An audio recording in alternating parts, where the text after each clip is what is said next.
Captain, the cabin is secure. All passengers are aboard.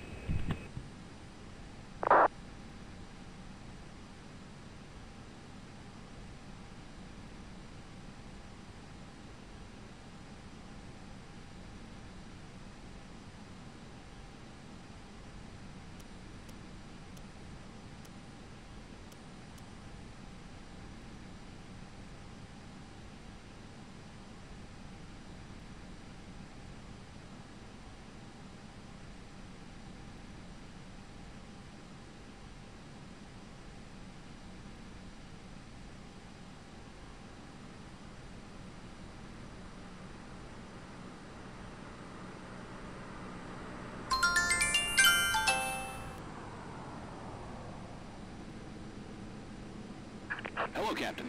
We are ready for pushback.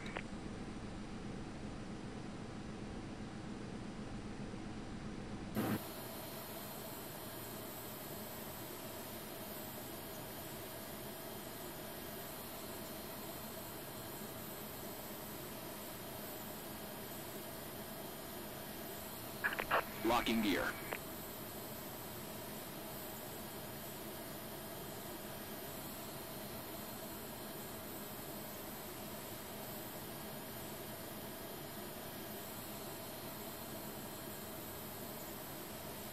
Departure check completed. Bypass pin inserted. Release parking brakes. Commencing push. All engines clear. Start at will.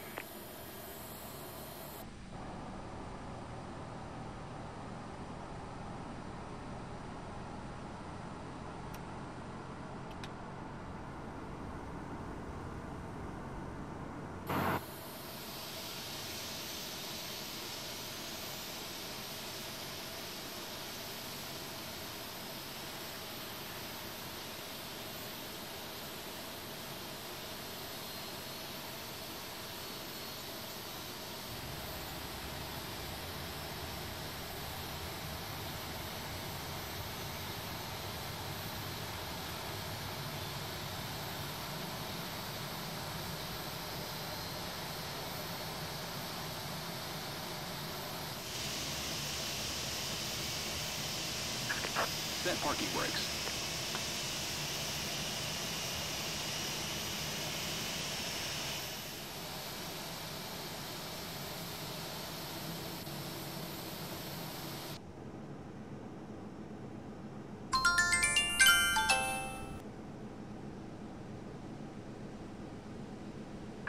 Unlocking gear.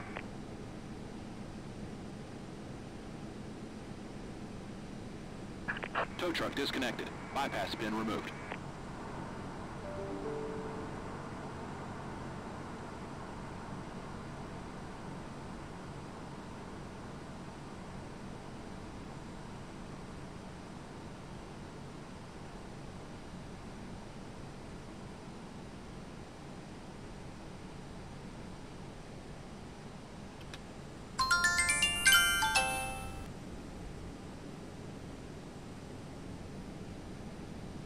Left is clear. Right is clear.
Okay.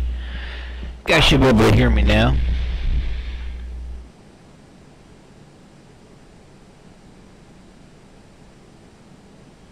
So Bradley, you want to, you're looking, yeah, good deal. So you are looking for an add-on that improves your texture of airplanes. Yeah, sure, okay. So the texture of airplanes, you're not really going to find an add-on that does anything with your textures per se. Are you looking for... First, let's just say, are you looking for textures for an existing payload aircraft, or are you looking for something for your AI aircraft? Either way, I can make some recommendations.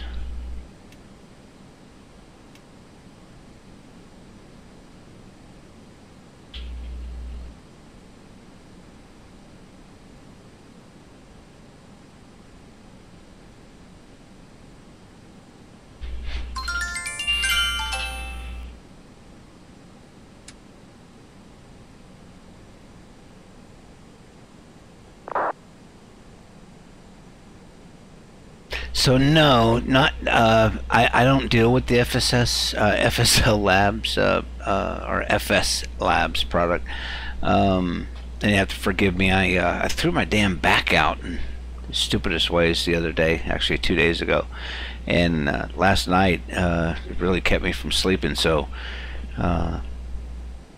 little wasted right now. But yeah, so what you're looking for is just some high quality textures, and I know they have a bunch of those available. A lot of users have completed them as well, so you'll find them on AbSim, and you'll find them in the FS Labs forum download section. I believe the latter. I know they're on AbSim. You can also, a lot of people don't think about this, but you know, Flight Sim's been around for, well, I don't know, I've been a part of the Flight Sim community, not just having software installed on my computer, but I mean in the actually part of the community for 36 years. So people don't realize that Google, and you may, but a lot of people don't realize that Google indexes all the Flight Sim websites, and just doing a Google search for FSL A320 textures, or liveries actually is what you're looking for. The term textures kind of threw me out.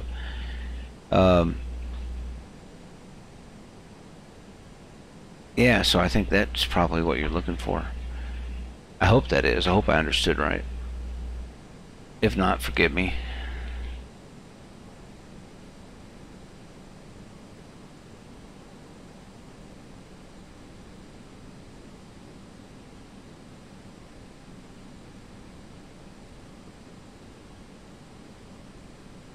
And we're going to pull up short here in just a second and make sure. I wanted to part out on one left, which is right here. Not a lot of traffic in the area. I did see one aircraft. I'm on VATSIM today. Oh, you know what I'm not doing? Hey, let's just pull up short here. First of all, I forgot to put in my squawk code. And I forgot to turn it on. Okay, that makes me feel a little better. We go ahead and get the weather radar on now. And we'll get our PD on. And last but not least,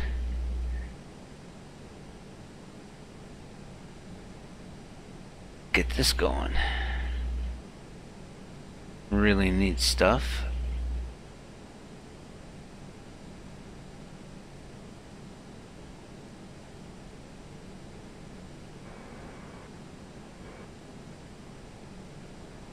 There we go. I don't know. Apparently the real world traffic is not set up yet here for this airport, but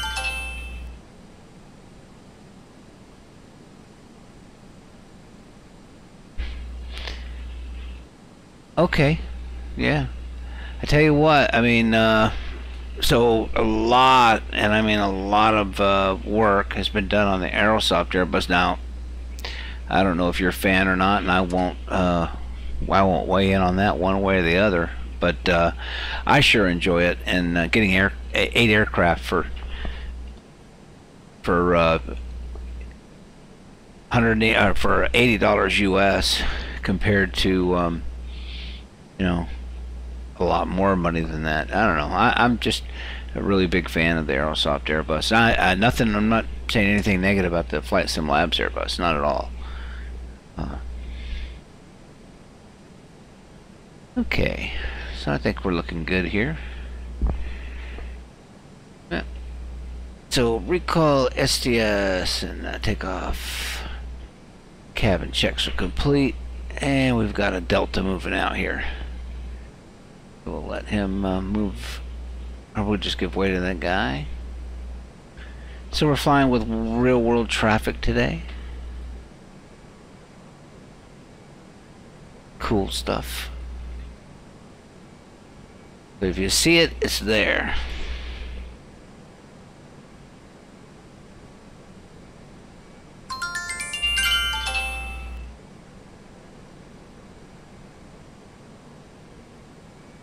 Yeah, the Aerosoft Airbus is really getting there, you know. It's still relatively new out of development. I mean, out of initial release. Yeah, because they model... Alright, so, you know, the big difference here is that Aerosoft models the normal procedures. FS Labs models the normal procedures, as well as the... where is that guy going? He's going over to one right. I'll take one left. Let's see exactly where he goes. I'm not talking to that guy, so...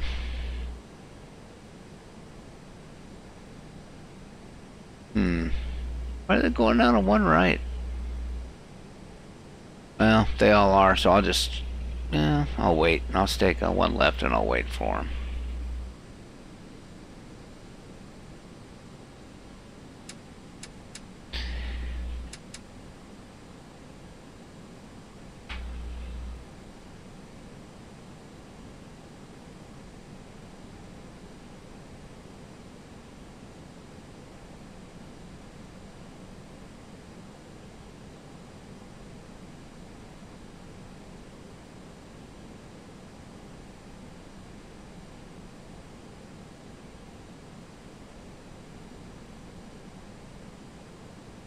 Gotta restart my EFB data provider here.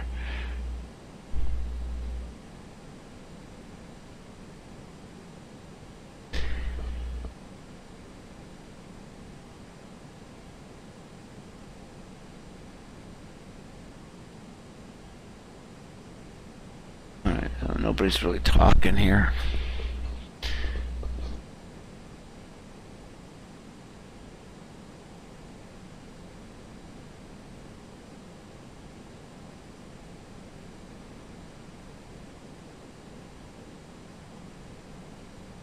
Well, and that's because they're real world traffic, not VATSIM traffic.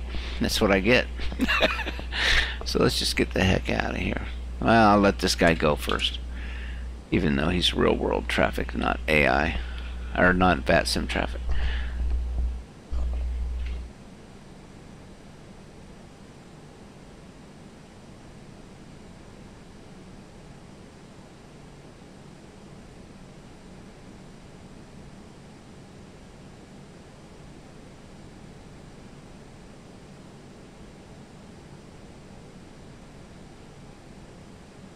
See ya.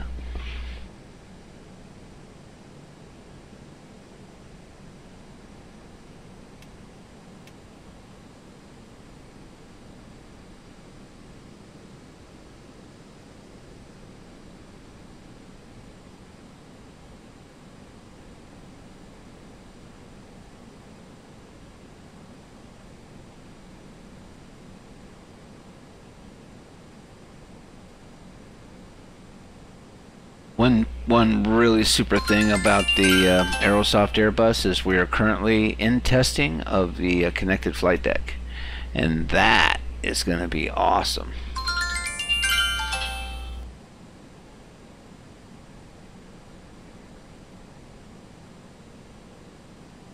Yeah, I've got it. I fly the. Oh yeah, man, that's for sure the A330. Um, I fly the okay, I'm gonna get out of here. I fly the A340 from Black Box. I like the bigger aircraft, except for I'm not sure why I don't like the 747 too much. But okay, engines are stable. We're gonna go up to Toga for this departure.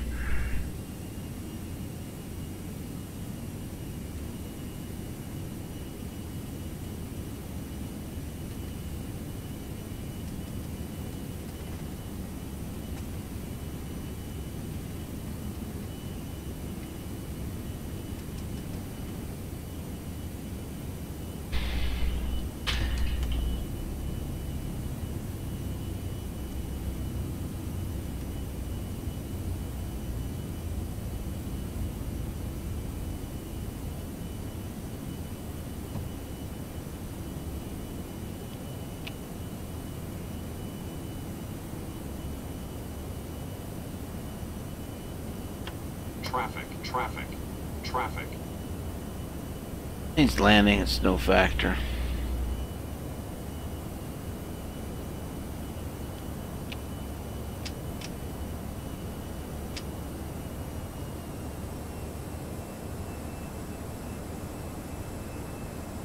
So we're going to try to stay below the cloud cover here. I think I'm going to have to probably reduce down to 3,000 feet. See if we can see the bridge. Otherwise, I'm concerned we'll be in the clouds. We may even be there anyway. But I'd like to see the Golden Gate Bridge in downtown San Francisco. May still be a little far out. Yeah, we'll go ahead and continue our climb up. I don't want to interfere with anybody because I'm not really watching them too closely.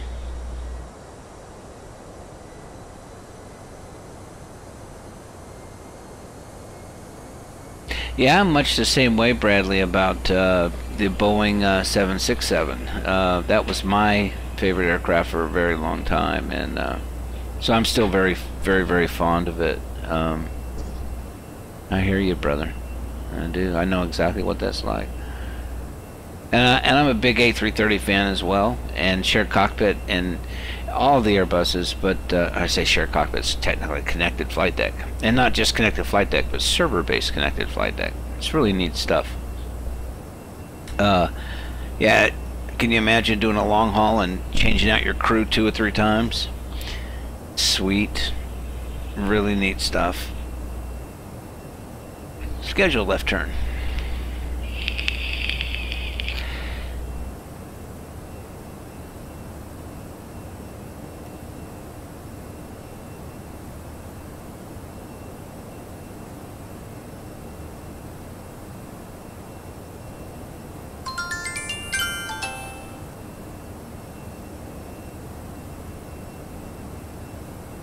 There's downtown and the Golden Gate Bridge and Alcatraz. All that business. Sacramento. All the AI shipping traffic down there, which is awesome in San Francisco. That stuff changes just like it does real world, so it's got all the real world routes just for the AI shipping traffic. It's pretty cool. Oh yeah, connected flight deck, man. There's a number of things that are going to come at flight simmers from different directions this coming year, and they're all good, and it's a very exciting time to be in the flight sim community.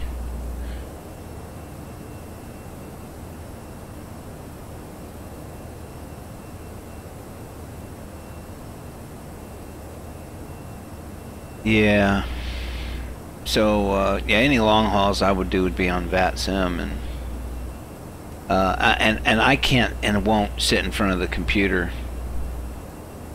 you know, for shit. I usually won't do more than a 3-hour long flight. Long hauls are definitely not me, and so the great thing about that, and I know a lot of people like that, and I know a few people who sit in front of the computer for 18 hours if they, you know. At any rate, so this is a good mixture. I mean, you can hook up with people and do a long haul flight, and there you go. And if you have 6 people that exchanged out during the flight, you can have them all on the flight deck for the landing. I mean, you know, whatever you want to do. Really neat stuff.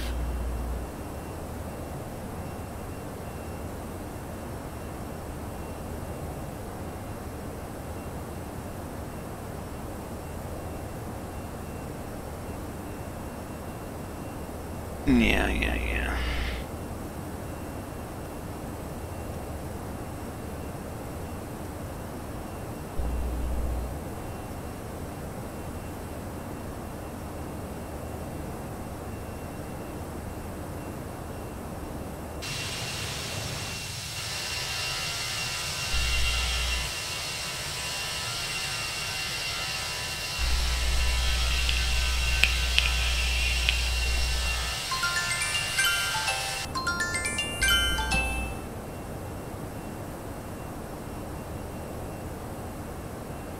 Yeah, I know. There's a lot of guys I know that do it that way as well.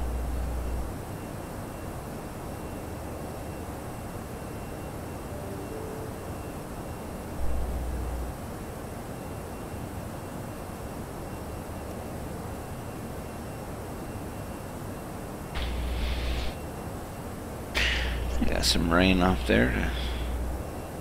Left side of the aircraft matches with what I'm seeing for clouds, which is really cool.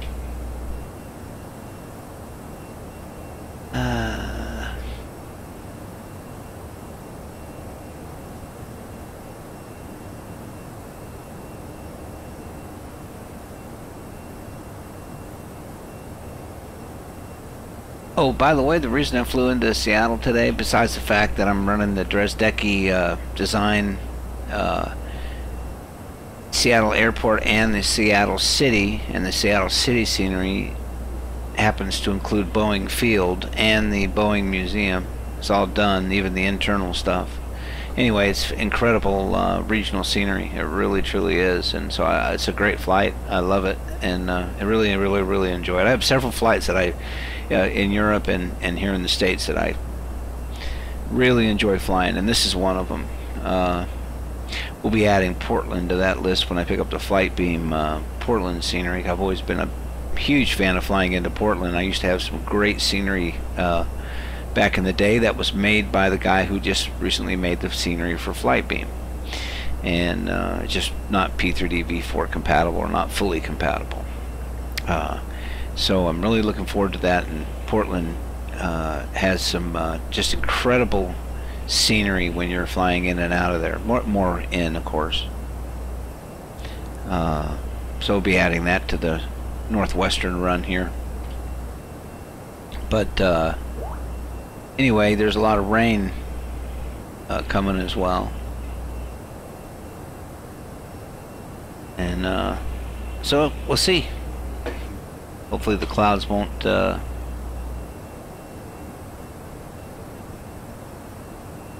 don't know this guy. And how does he get my name? Somebody just found me on Skype. A Flight Simmer. I hate it when that happens. Somebody must have given my address out.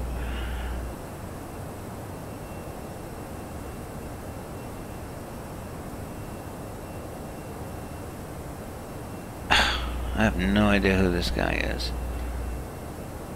Let's see if he's a member of one of the beta teams.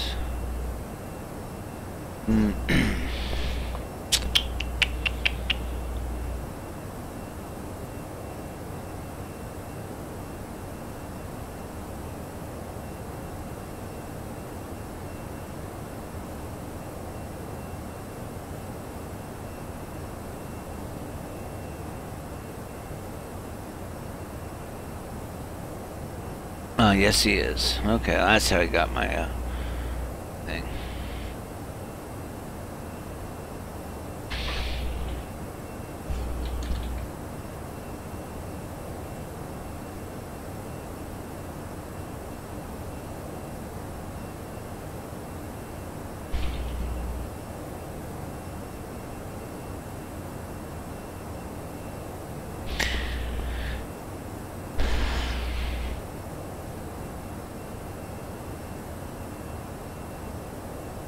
Yeah, so connected flight deck, man, huge, huge. Like I said, there's a few things coming. It's a very exciting time to be part of the flight sim world right now. There's some incredible things coming down the pike, and just going to really add to the overall immersion. And that's really all I can say about it.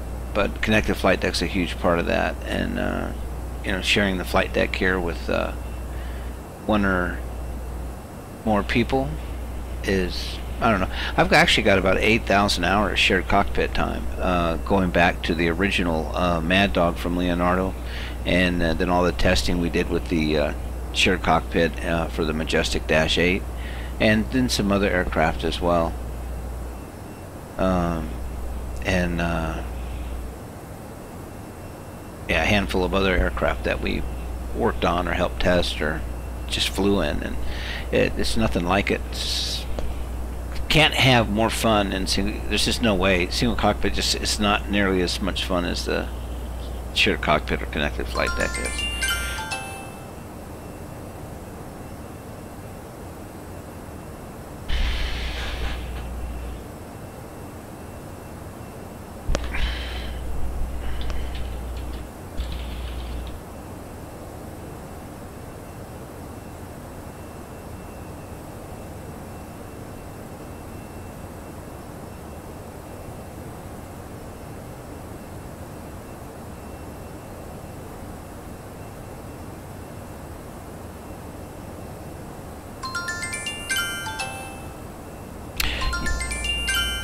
'Cool, that's cool, man. That's really awesome. Truly awesome.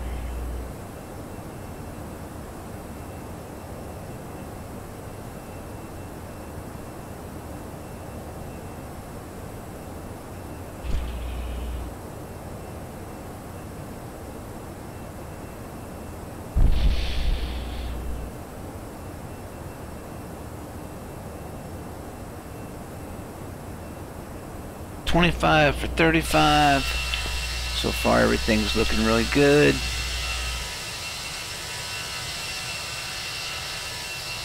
In the aircraft, not to mention the scenery out there.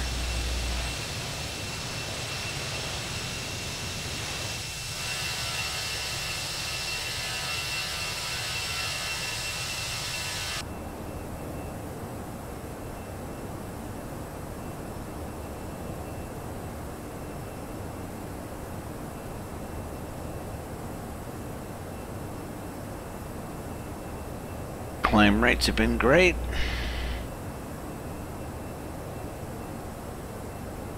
Only thing is that the flight attendant, unless I missed it,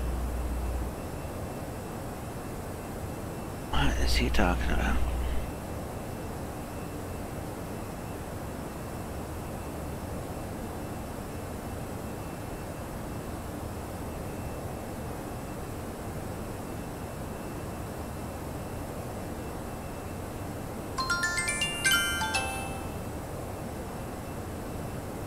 Nobody. Well, no. I mean, no. There's nobody that I'm aware of at the moment. The information, the A350 is just way too new. Airbus is extremely, and I do mean extremely, guarded with their technical information. I mean, far more than Boeing is. So it'll be a while before that information exists on the 350. It's just so new. 380, you know, Matt Davies was working on it, but that project kind of fell apart. So yeah, that's the only thing that I'm aware of. I think they it's interesting, you know, people are, including myself, are always drawn to the larger aircraft, but the fact of the matter is the regionals that get you know, they're the workhorse anyway, and that's what most of the people who I know actually fly. So they're not flying the 330s or the 340s or the, you know, 7. I mean, there are some people who are, but a lot of guys are flying the regionals. I mean, that's that. You know, I think that's the kind of the middle ground there, the biggest part of our community. So the the A220, I think, is something that a lot of people are really, really, really interested in. You know, certainly much smaller than the aircraft you just mentioned, but fits in really nice with the 737, the baby buses, and CRJ, and the ERJ for that matter. That's something we don't really have. We don't have a really awesome ERJ yet. Oh,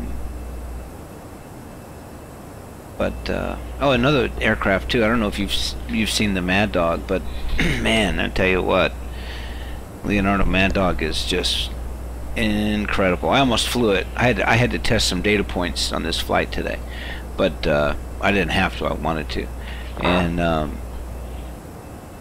otherwise I would have flown the latest rendition of the Leonardo Mad Dog, which is just an awesome aircraft. It'll be shared cockpit capable as well.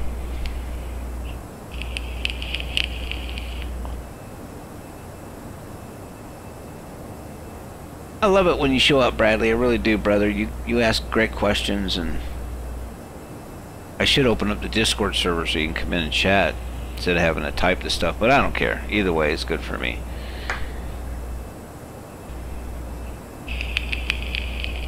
And yet another great thing about Connected Flight Deck, and that is, you know, the conversations you have with people. I mean, it's even better than flying in group. You know, I've spent the majority of my time in a flight sim flying as a part of a group, and that's always nice to have nice chats and conversations, you know, while you're flying for 3 hours or whatever.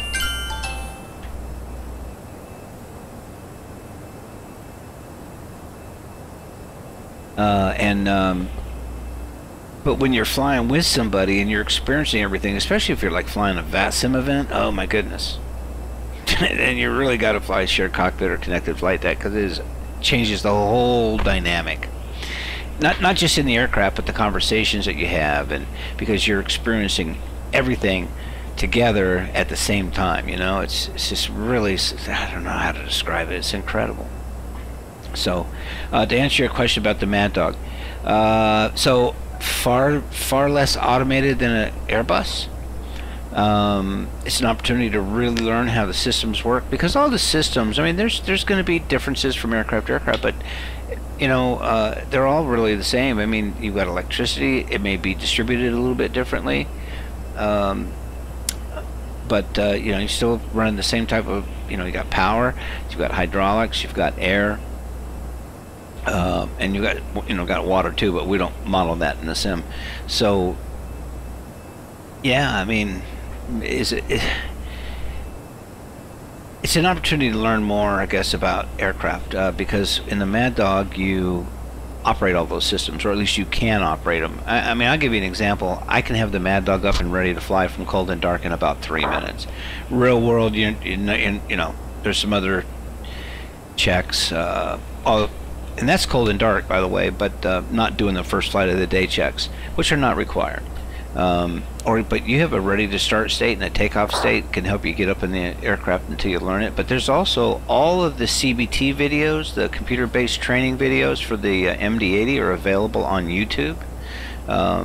You can Google and find all the FCOMs and flight crew training manuals for the MD-80, and you know, it's a true joy, because you really have an opportunity to learn the aircraft, much more so than you do the Airbus or other aircraft, because you can there's not a system you can't interact with, you know, and of course all full failures are modeled, and that is one aircraft that I do fly quite often with failures enabled, random failures as well, just because it's just such a joy.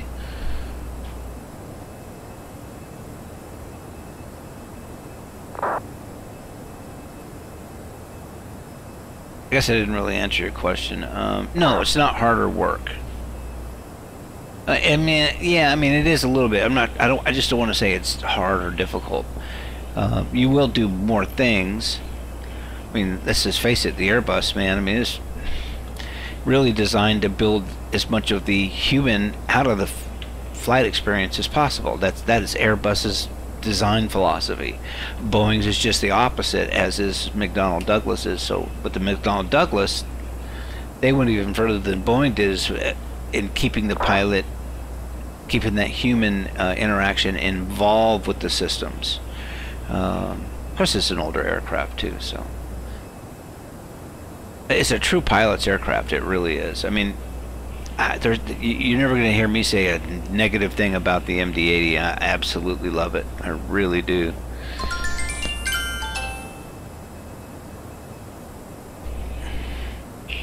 And there's no aircraft in flight sim except the Majestic Dash 8 that's modeled as accurately and as well as and completely as the Mad Dog is. No aircraft. The top two aircraft ever created in desktop flight sim we have today, and that's the Majestic Dash 8 and the Leonardo MD-82/83/88. Nothing even comes close. I mean, some things come close, but they don't.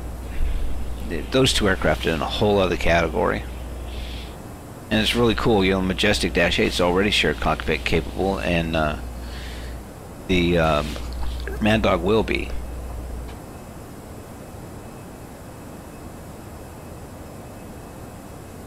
But just about at our final cruise altitude. Not a lot left on the flight, so that's a cool thing.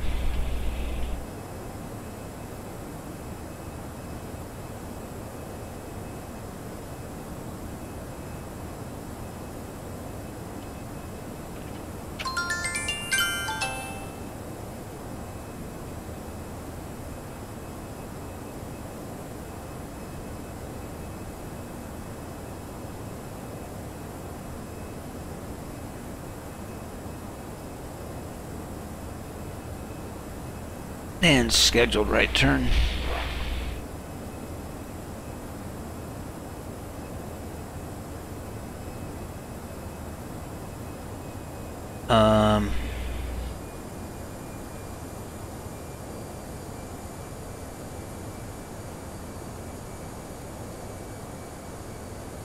Yeah, nothing wrong with the. It's a great aircraft. I mean, I doubt it'll ever be shared cockpit capable.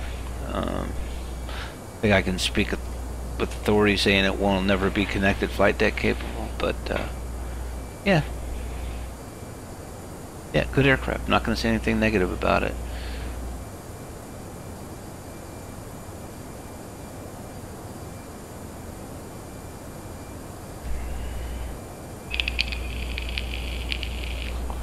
So I've got a, when I run my, I'll show you guys. So when I run, you guys can see I'm running the Avlasoft electronic flight bag. I'm running the Navigraph charts. And of course there's VATSIM hanging around there. And I also have little nav map. I'm a big fan of little nav map. And what I meant to do on departure was to get that up and running and see if it was displaying the AI shipping traffic, which is free, by the way, and it's something that I highly encourage people to use.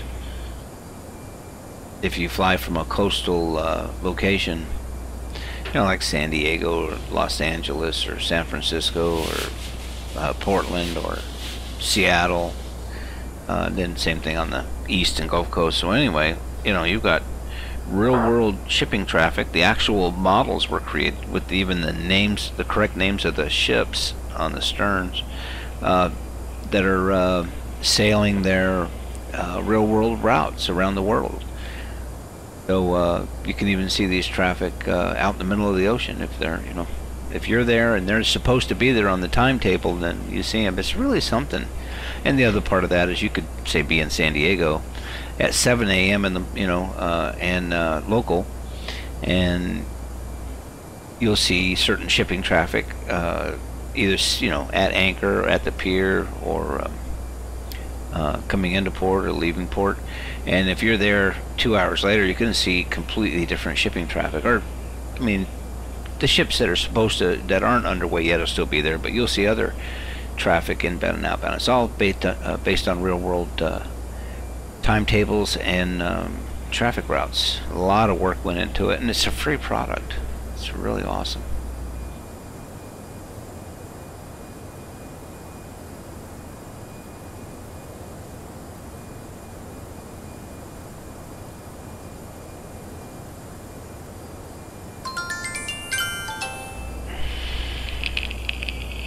Yeah, absolutely, man. Absolutely.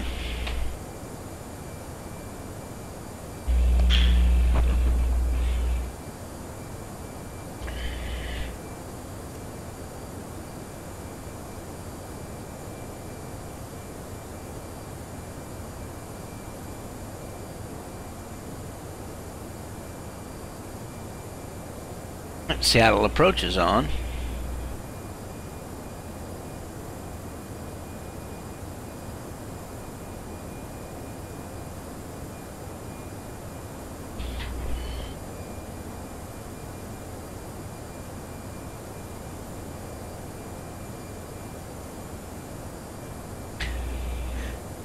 Oh, let's go start taking a look at our arrival. Make sure it's programmed in. Fairly sure that it is, but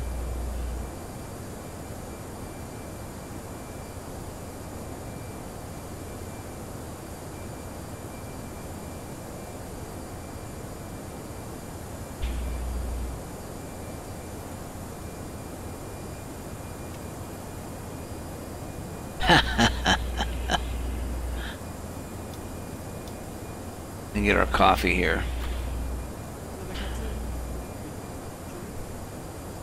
Use some about now, for real. Basically, I didn't get a wink of sleep last night. I really didn't.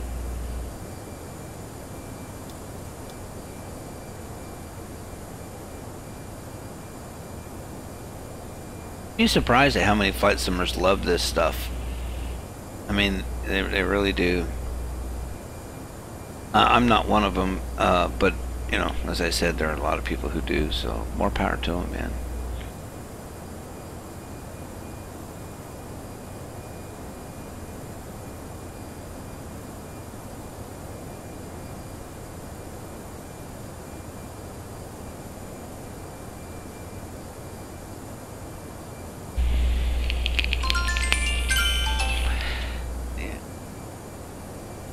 Tonight.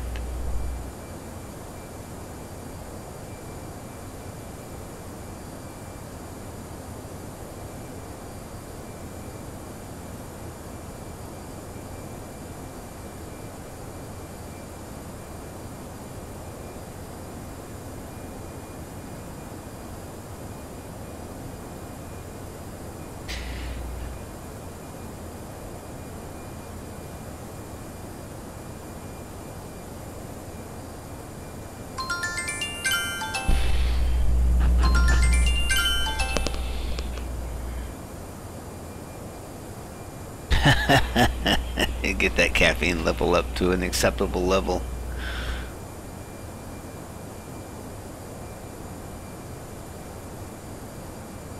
Okay.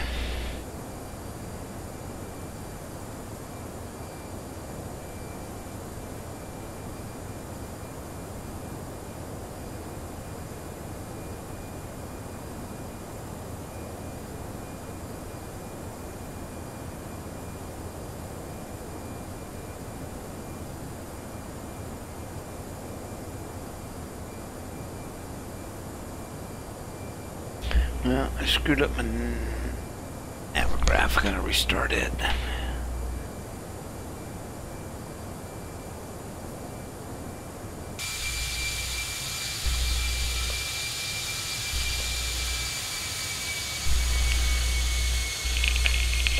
Uh-oh. Almost sounded like the engines were spooling back there. They are. Oh, they were. They're back up again. Must just been wind. That's one of the things we're looking for, so. Alright, let's see. There we go.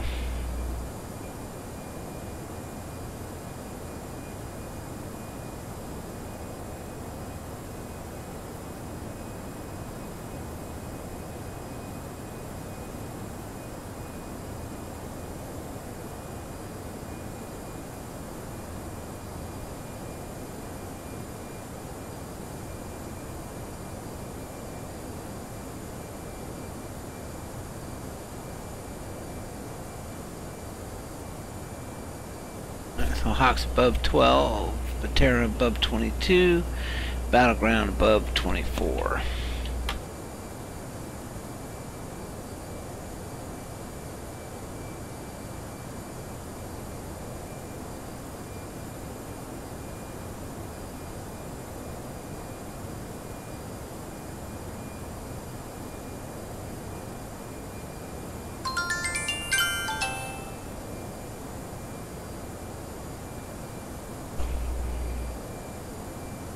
It is. This is this is not a customer version. This is the latest and greatest beta version. Yeah.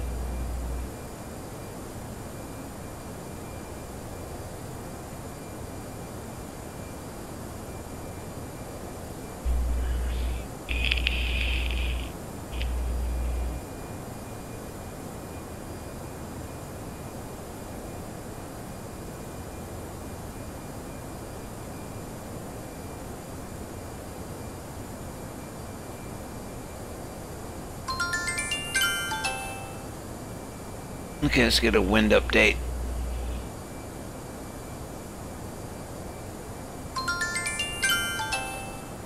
Okay, wind request.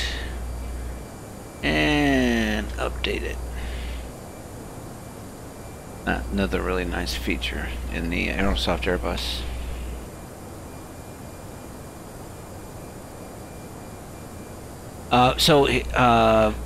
You will be able to. We purposely have it modeled the way it is right now for well, actually for a number of reasons.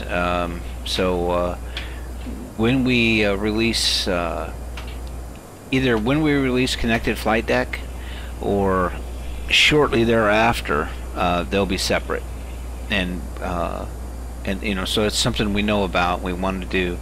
That, you know, the plan is right now to absolutely separate them. So anyway, I just leave it at that. That there's a few reasons why it is the way it is. A lot of it have to do really with software development more than anything else. But yeah, separating them is not a big deal, and they'll be separate right around the release of Connected Flight Deck. Maybe at the same time, maybe just a little after.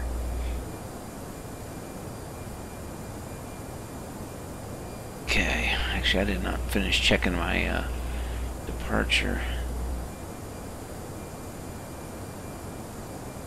Okay, that's good, that's good.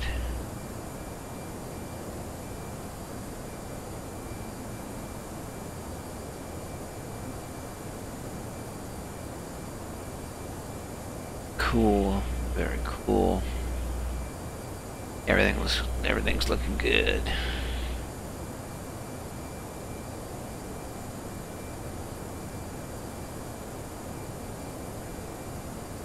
So you guys can see on the map here, I don't know what size monitor you have, you can see the AI aircraft around us right now.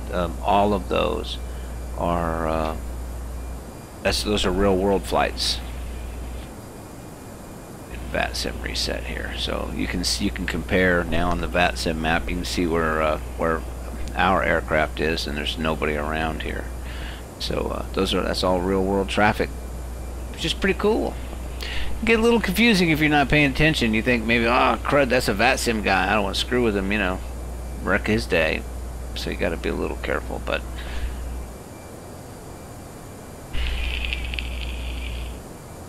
yeah, I think it has to be separated for Connected Flight Deck. I mean, you know.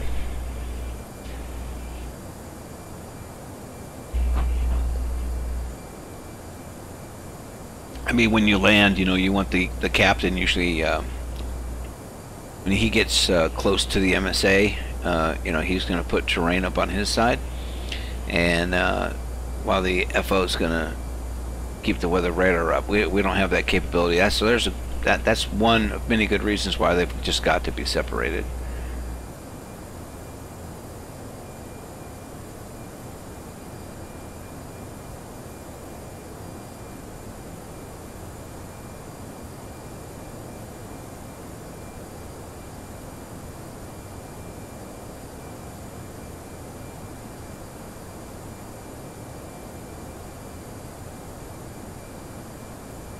crud. I'm sorry, guys. I'm still showing you the map. I usually have my screen switcher turned on. Sorry about that.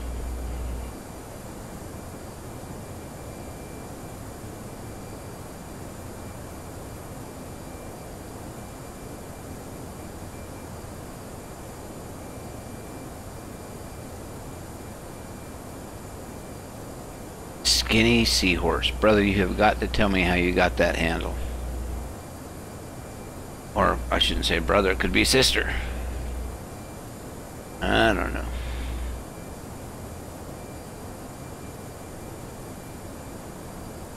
Cool name, though.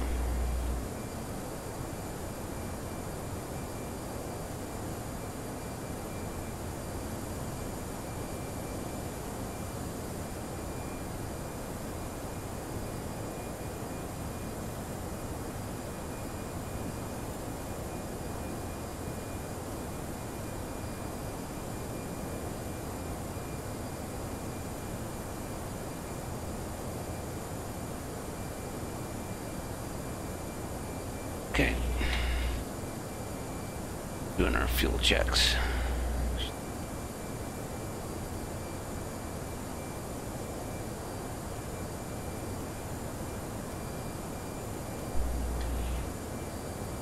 Scheduled left turn.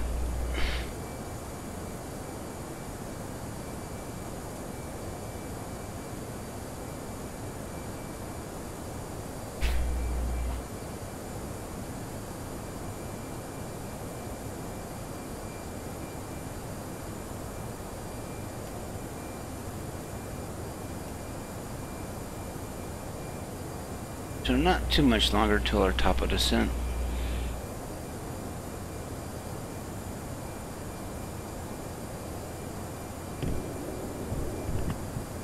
I have some drink for you, Captain. Here you are.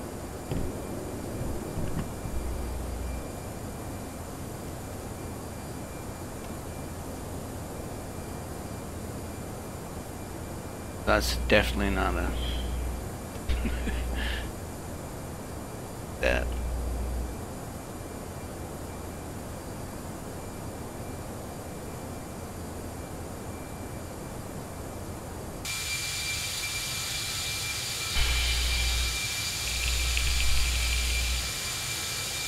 One thing, we were talking about the Mad Dog earlier. The Leonardo Mad Dog has got PBR textures on the flight deck and externally, and oh my God! I mean, wow! It's very impressive, and just awesome, awesome liveries.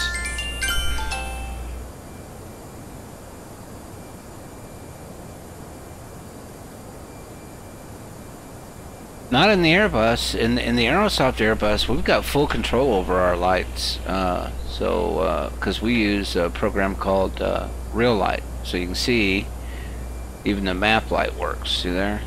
I don't know, you can see that too well. So no, we've got full control over the lights. Floor lights work as well. See it just right over to here. So yeah, I mean, it's not just on, off, or whatever. It's fully dimmable, and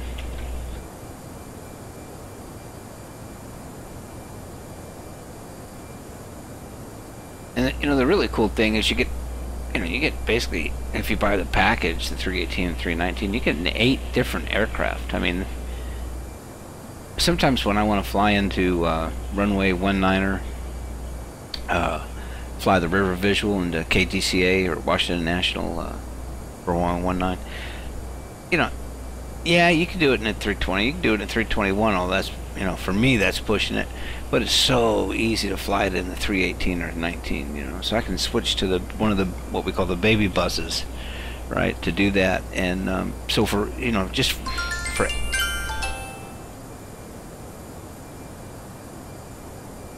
okay, yeah, I think I've heard that.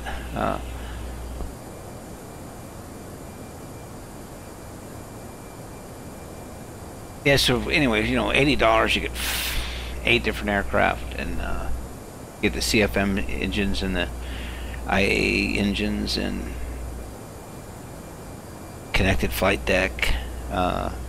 little extra immersion. No failures. That's going to, you know, when development has, you know, finally come to an end on this aircraft, because it is, comparatively speaking, just post-release. So I mean, we haven't even hit that point where, even though we're not going to do a service pack 1, we're just going to do incremental updates. It's still going to be the same as if we were doing a service pack 1. And but by the time we hit that, you know, it's going to be have the bugs and the kinks worked out of it, and it'll be rock solid, just like the previous version was. And just how flight sim development works. But with all the, you know, the additive, I mean, it's only $80. You get 8 different aircraft. You got connected flight deck, which is going to be huge in the flight sim community. I mean, it's just, you know, not to mention a discounted price on the A330 and everything. I don't know. It's just, I just prefer it. Like I said, nothing wrong with the other one.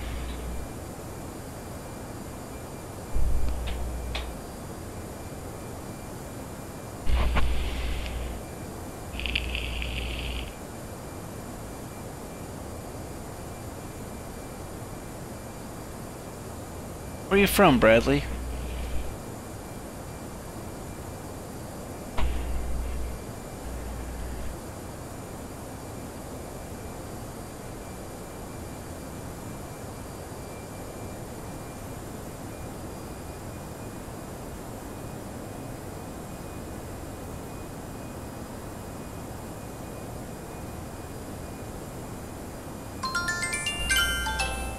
Nice. Where are you at in England?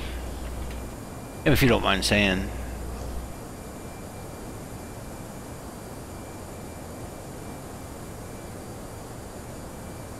I was watching UK on YouTube yesterday. I was watching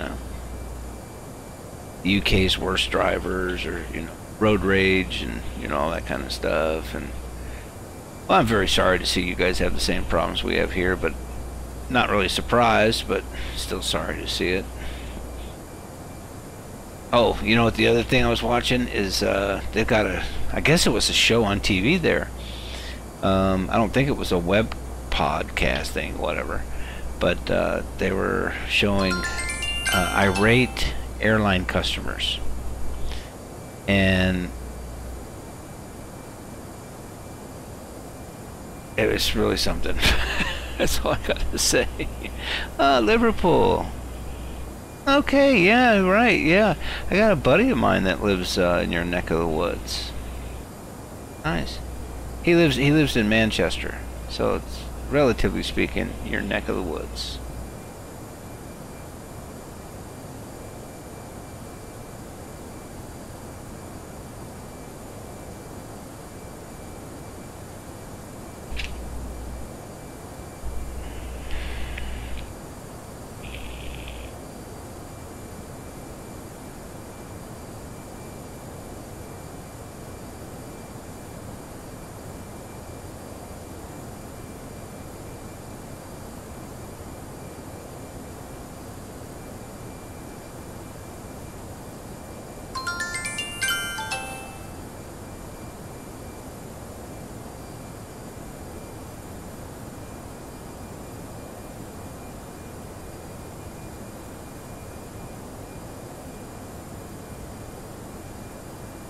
Yeah.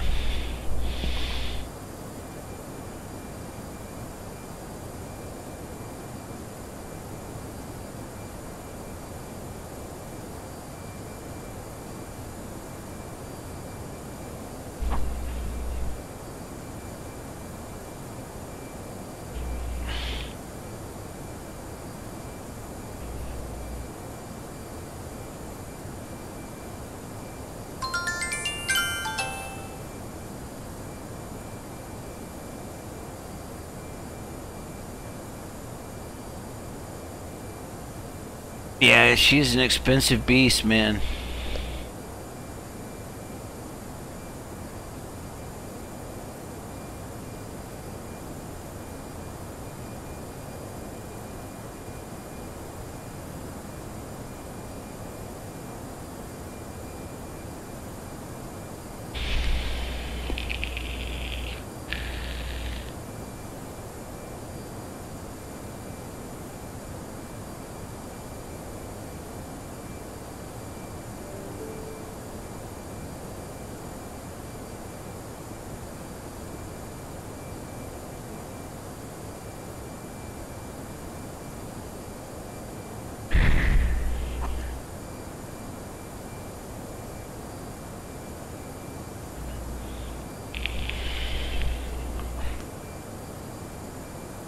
Okay.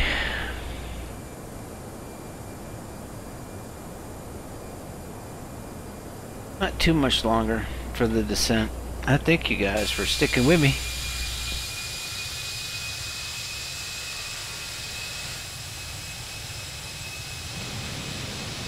See, we can't check the so got the load sheet here. Oh, it's actually gone now. So why don't we do this? Why don't we go and check the weather in Seattle?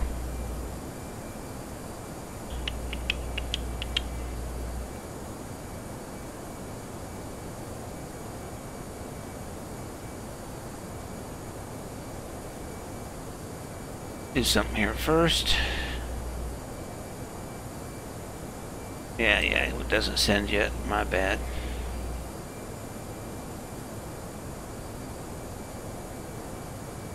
This without the volume entry won't print. I'm gonna hit it anyway.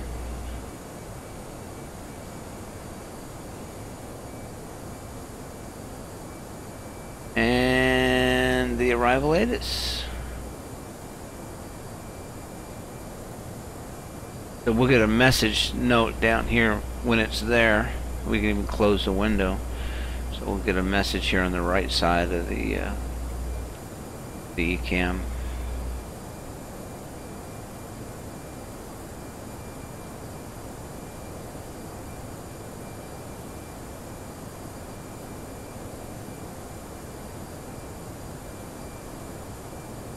Okay, yeah, ATIS says, hopefully they're going to give me the 1.6s.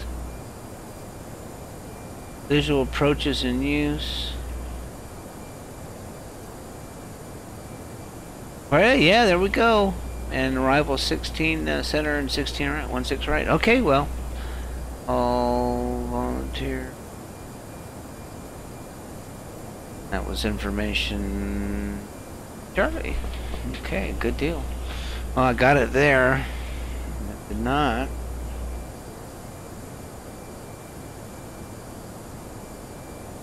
Been on the FMS or the correction, the MCDU.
No view of the volcanoes today due to the cloud cover.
Getting there, just about to top of descent.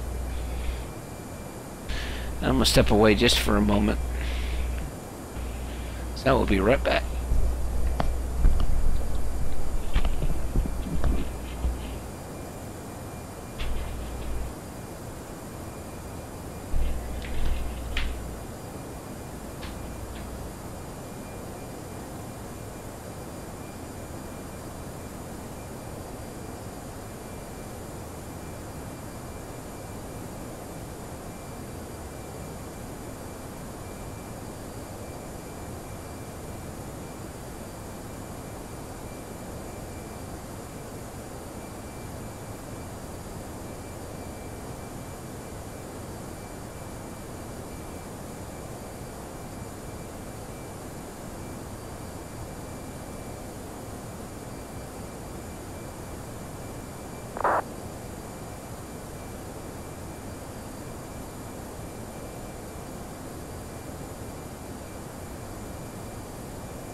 Sorry about that, I'm back.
Okay, Bradley. Thanks for hanging out. Sorry you're gonna miss the landing, brother, but it was great to see you.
Truly looks like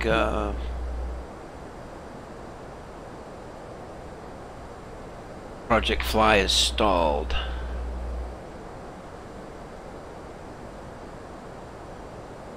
Data where you're seeing on the top is not accurate. Okay. What I can do about that?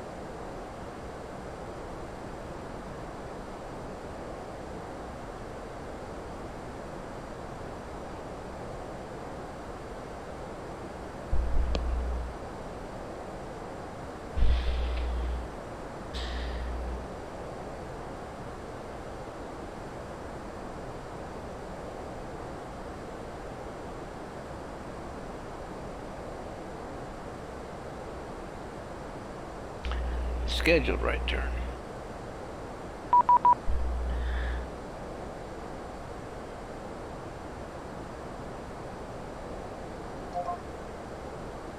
Runway 16.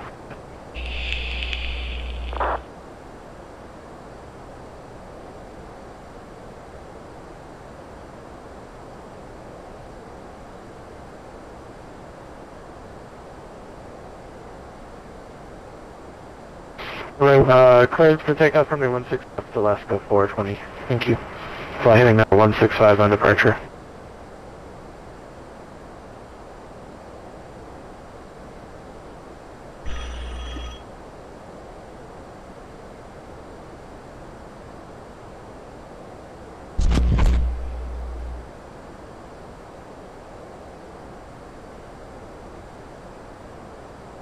Okay. My transmit button's not working.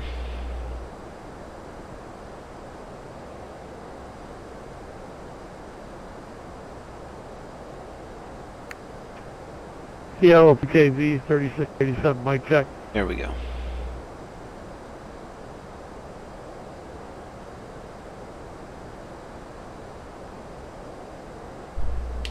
Seattle approach, good afternoon, or actually good morning, Delta 471, just through flight level 220, and we're about 65 miles to the southwest of Seattle.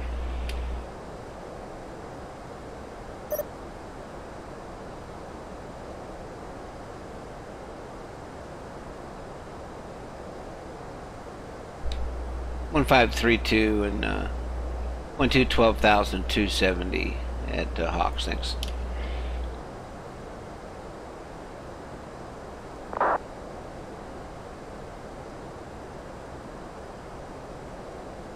Columbia maintain 15,000, clear it direct to the Princeton VOR left 420.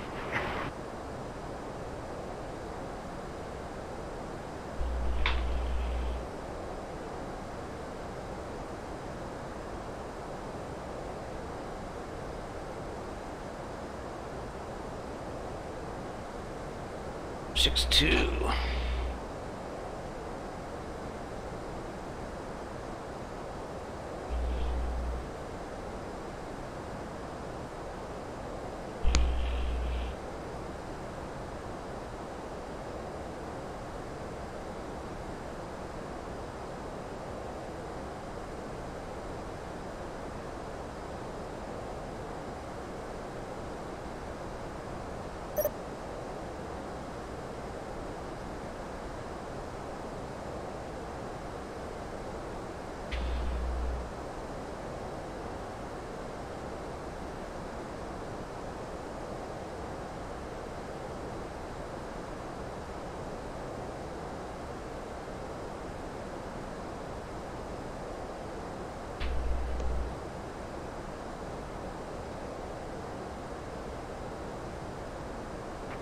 Seattle departure, Pacific 7531 is in Seattle, I have far to Oakland, ready, copy clearance.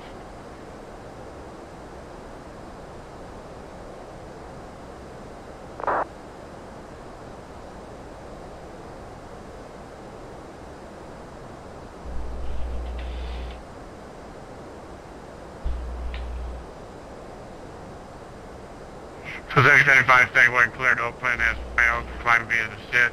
Maintain 7,000, expect 370, 15 miles from Seattle Vortex, departure frequency is 125.6, squawk 1512, and I have information Delta.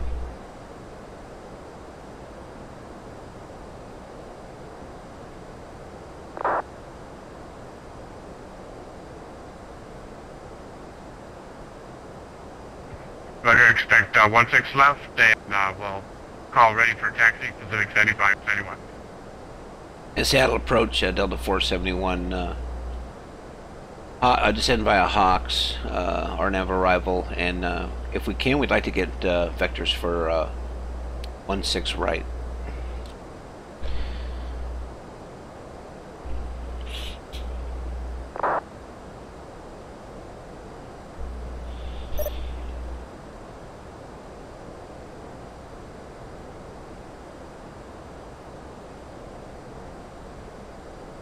So VATSIM ATC is texting, they're not talking. In the butt.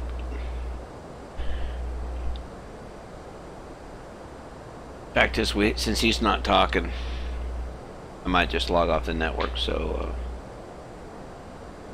really need the ATC coverage, so.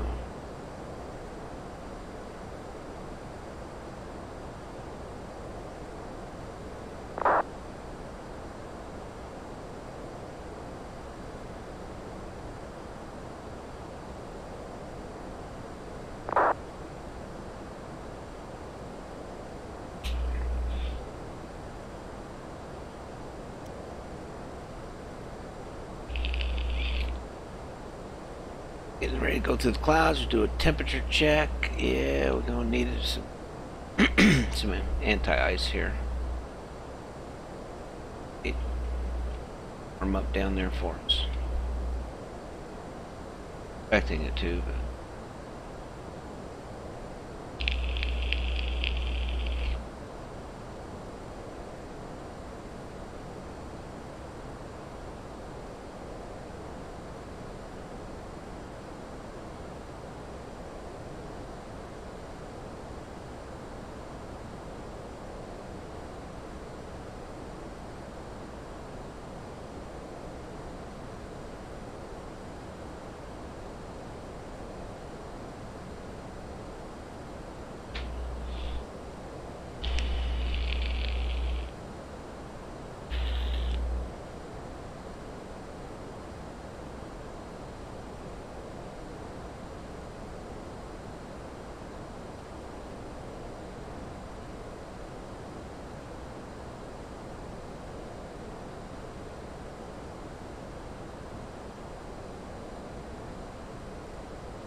Like an errant weather station. Data hit the weather engine. If that'll straighten out for us.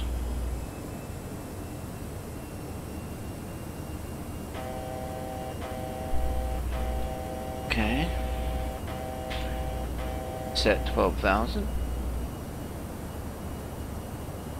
We'll reset for, sorry, 6,000. Okay, what's screwing up here? What's going on? Why are my engines going out of control? Toggle lock. Oh, shit. Well, that little errant weather engine data sent me into toggle lock. Funny. Traffic. Okay, that's real world traffic, so that's not impacting us on VATSIM. Get the speed down under control.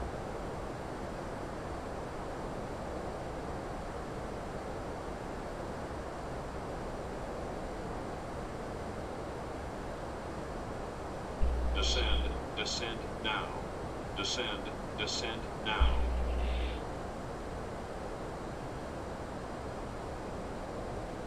Climb now. Climb now. What that guy is.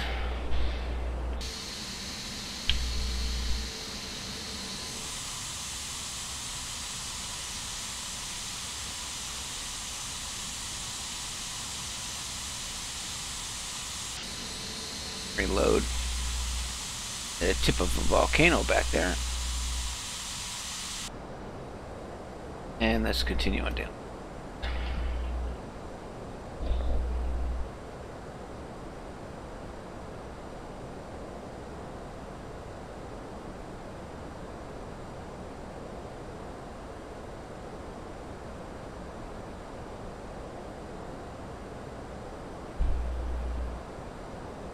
Crud.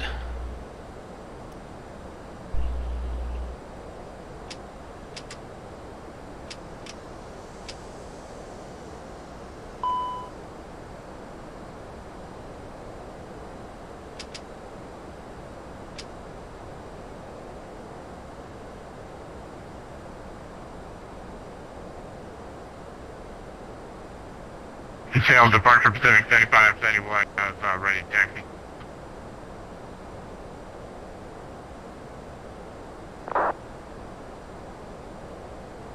Runway 16 via Bravo and Charlie, Pacific 75.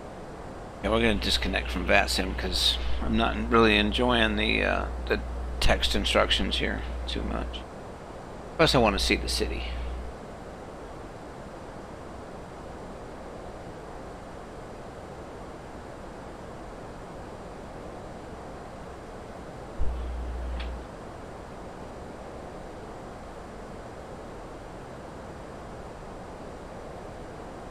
There's the traffic. See the strobes. Now that's real world traffic. It's not VATSIM traffic. We're not going to care too much about him.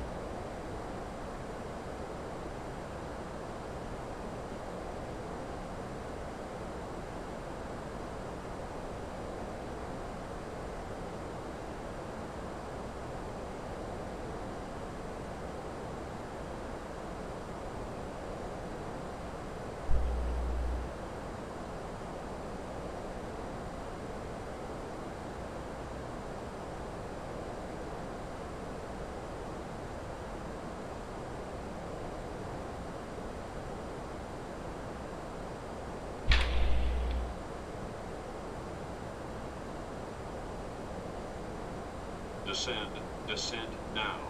Descend now.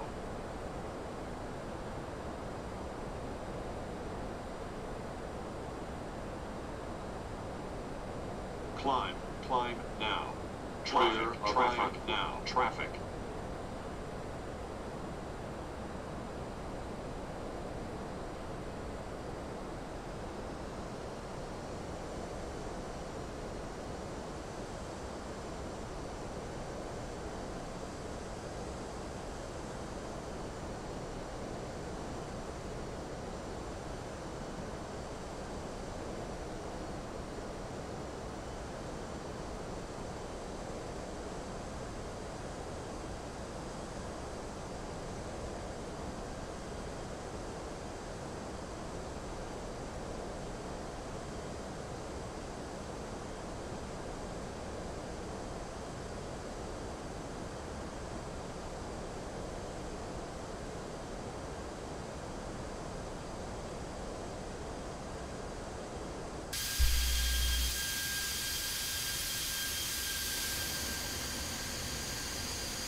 Alright, so we're gonna go ahead and slow to 180 knots.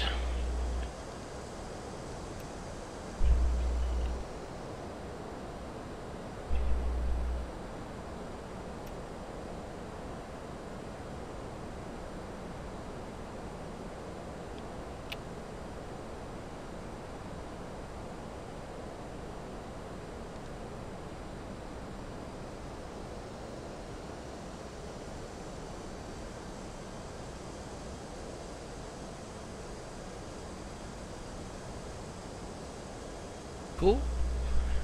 And now down to 4,000 feet per minute. And we're gonna turn to Griffey.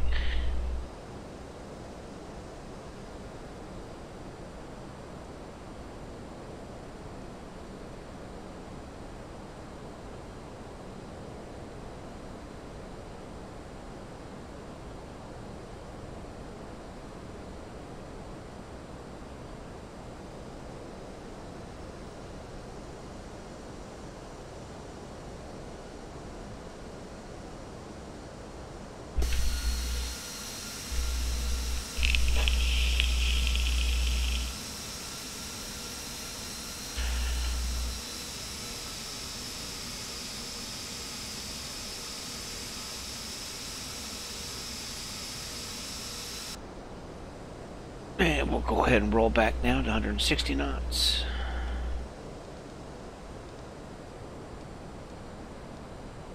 Cool.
Just trying to get under the cloud layer so we can see this beautiful scenery down here. I don't know that it's going to happen.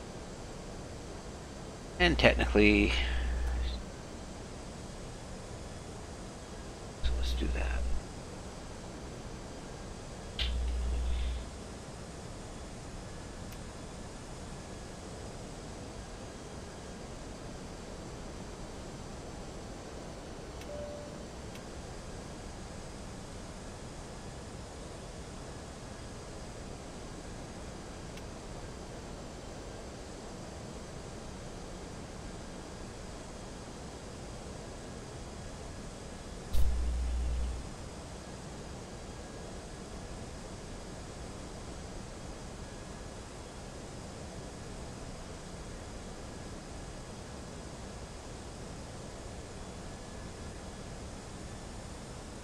So we have a lot of aircraft, real-world aircraft, landing today on 16 right in Seattle, and we're probably going to conflict with some of them.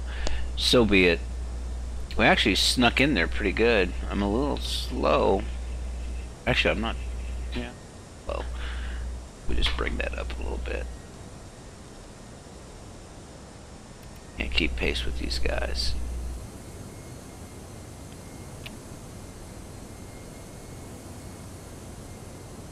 Alright. And we're established on the localizer.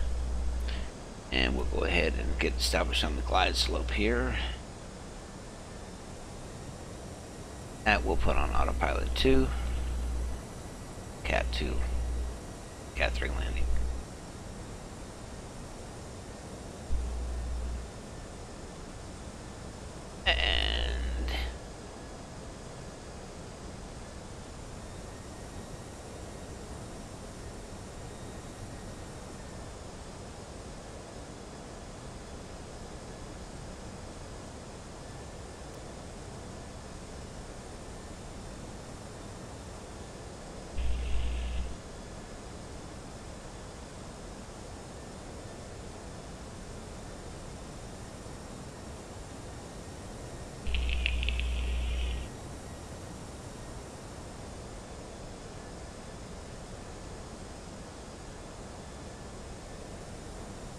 On the glide slope.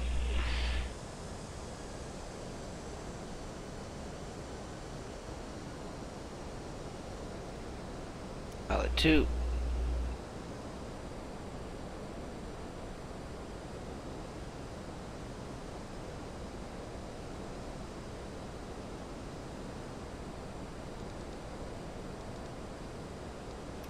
Zero knots.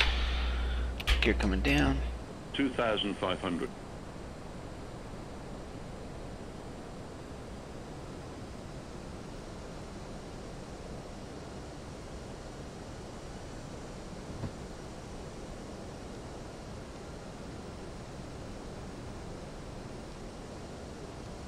Go around, altitude selected.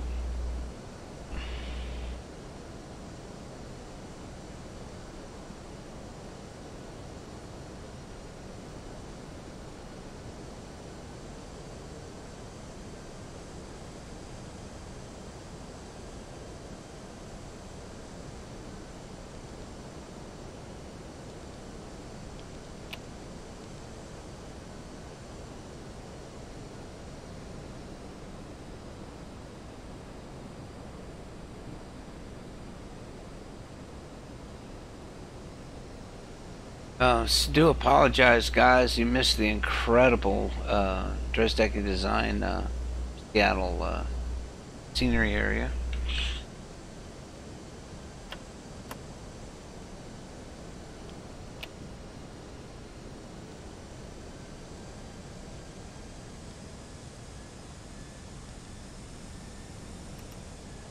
Or selected and pull.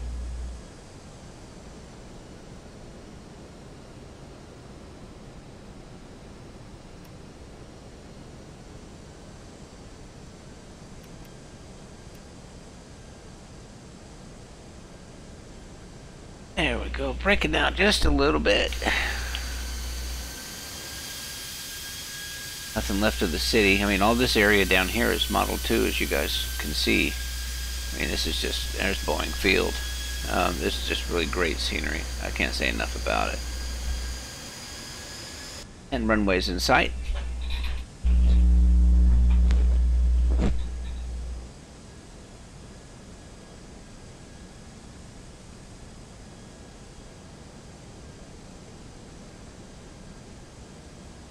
Hans flies like a girl. Oh, did I say that? I'm sorry. Really?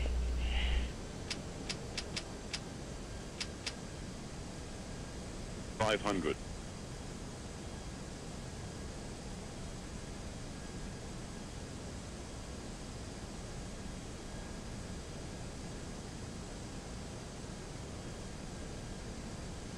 $400.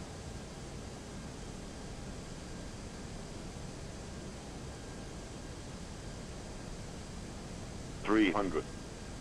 Love landing on this runway here. 200. Minimum 100. Landing. 50, 40, 30, 20. Retard. Retard. 2 in reverse.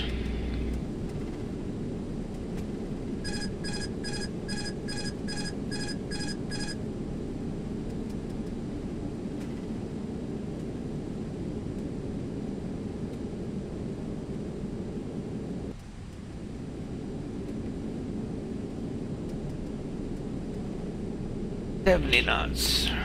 First lights out.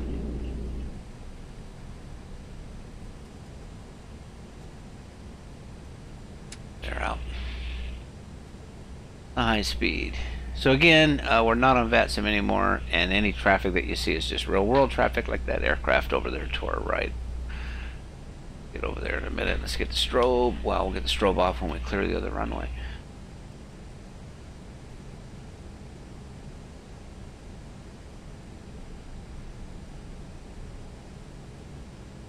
Clear left and right.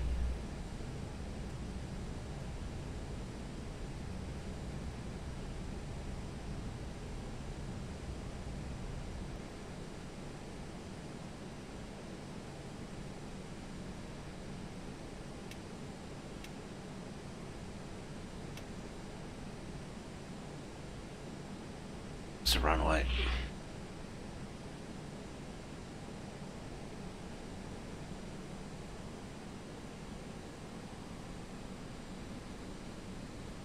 Oh, another aircraft over there. What are you doing? Okay, he's good.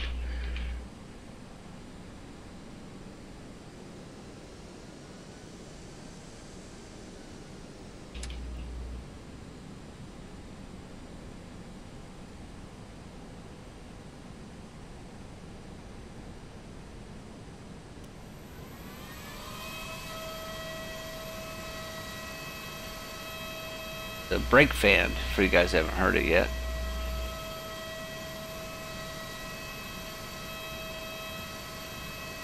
We don't need it, so I turn. Siren. There goes a departing aircraft for a world. Nice.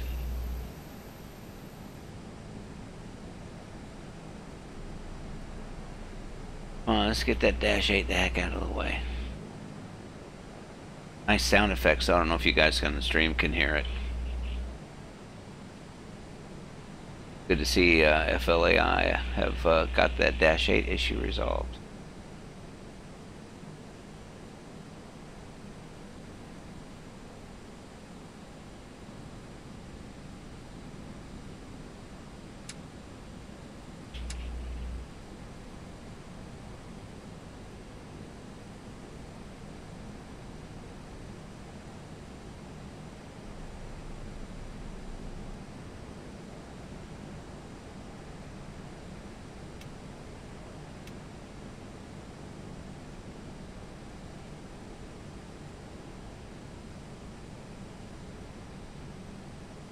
So that begs the question, why Delta boys here? Let's take a look.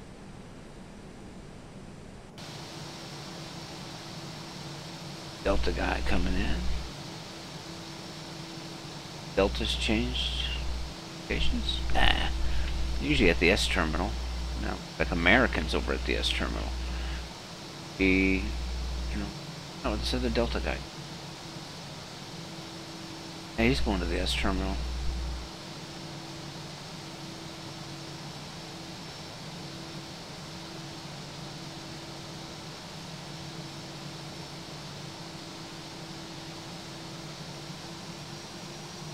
Apps up for taxi.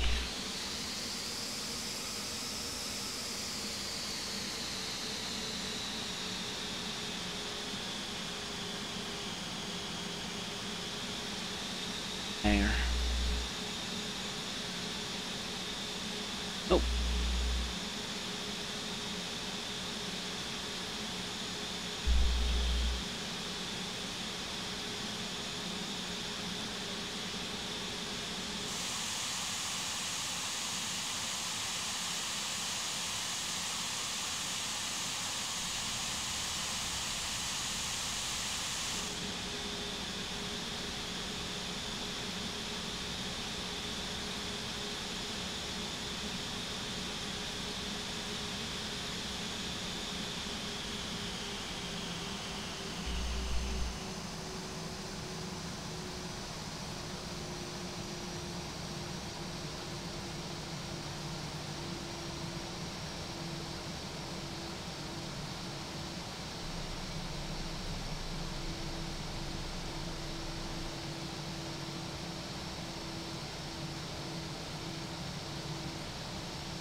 No, the loader issue is back.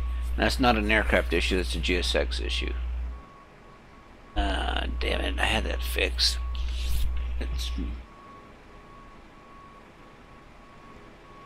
Anyway, guys, thank you so much for watching. I really appreciate it. Hope you come back and join us again for another session. And enjoy the upcoming weekend. Take care.